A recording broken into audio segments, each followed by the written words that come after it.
Good evening. Swedish Member of Parliament Björn Söder will join us in the studio of the First Analytical. Mr. Söder, thank you so much for this opportunity. Thank you. Mr. Söder, a NATO member, Sweden, drastically increases its military and political weight and can have a bigger influence in South Caucasus. Sweden has always supported the peace process. Will you weigh in heavier now on Azerbaijan to push the peace process along? Me personally, I have pushed this question a lot towards the government in Sweden to do more. I have proposed that we should put political sanctions on members of the Azerbaijani regime, because what we can see now is that Azerbaijan is not willing to participate in peace talks if it's not beneficial for them. So I think that we could do even more from the Swedish side to push within the European Union to put sanctions on members of the regime, for instance. That's a start.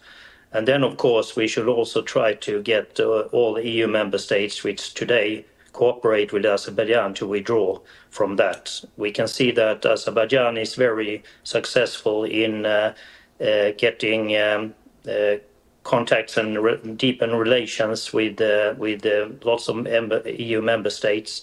They have been that for past years, and that's also the reason why EU is not acting even more.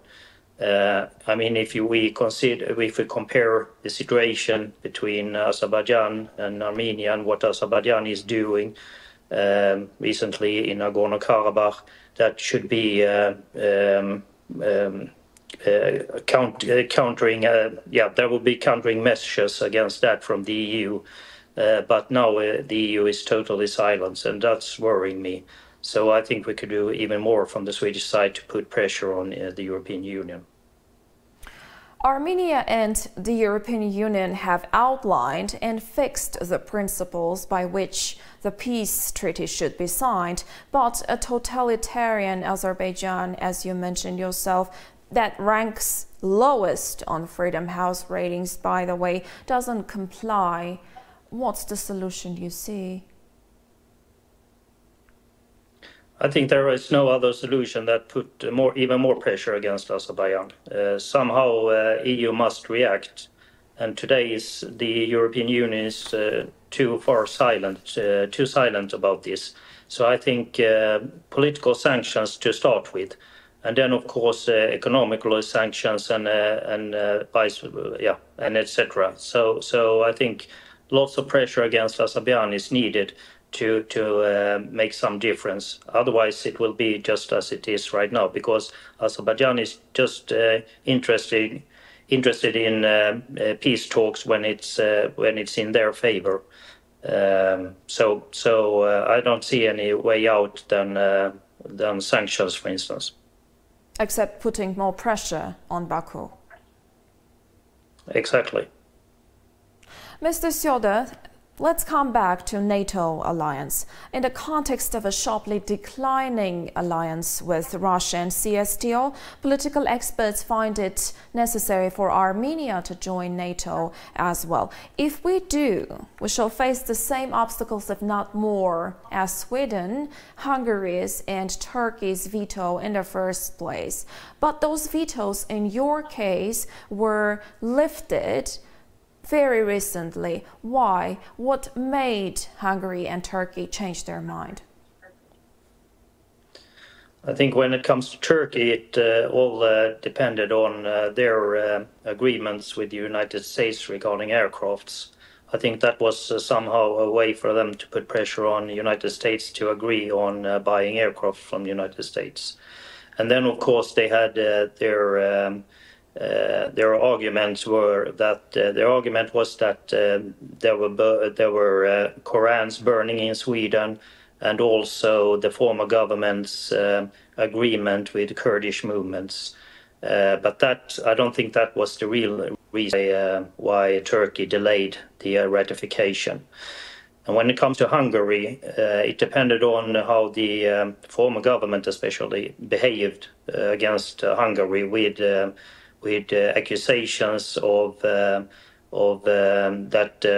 Hungary went from a democratic state to a more undemocratic state.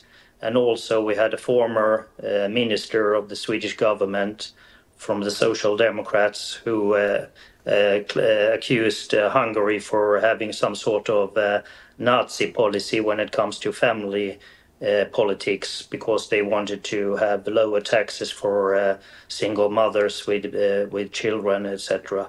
So that was really bad accusations from the Swedish side, and that was also, of course, something that annoyed the Hungarians, and they wanted to have an explanation of this. And even if we changed the government since the former, the new prime minister and the minister of foreign affairs were very much participating in the when they exclude the Fidesz party from the EPP group in the European Parliament. So that was also one reason. I heard last spring from representatives from the Hungarian government that they wanted to have a meeting with the Swedish Prime Minister, that he should go to Budapest and see or meet Prime Minister Orban there, just to have some sort of talk. And I also put this forward to the Swedish government and the Prime Minister that he should go to Budapest, but he didn't listen to me.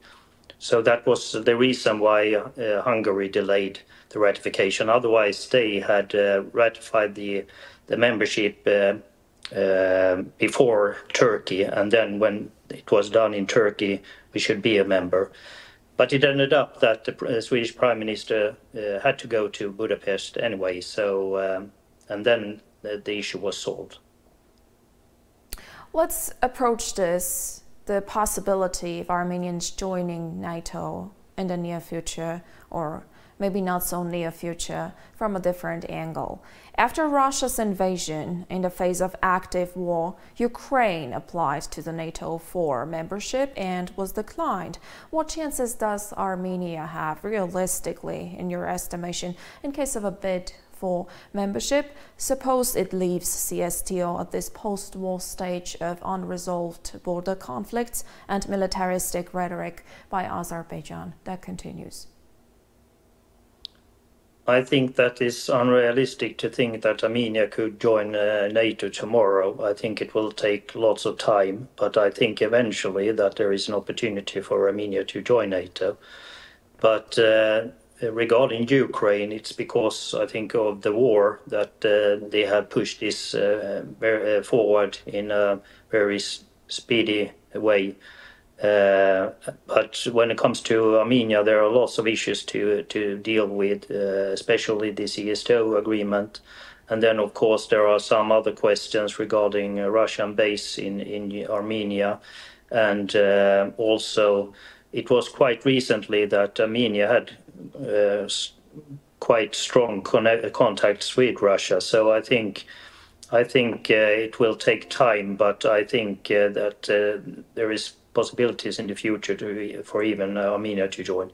But meantime, I think it's very important to leave the CSTO as soon as possible, and then also have bilateral security guarantees from other states. But it's not my decision to make when it comes to Armenia's membership in NATO. I would personally welcome it.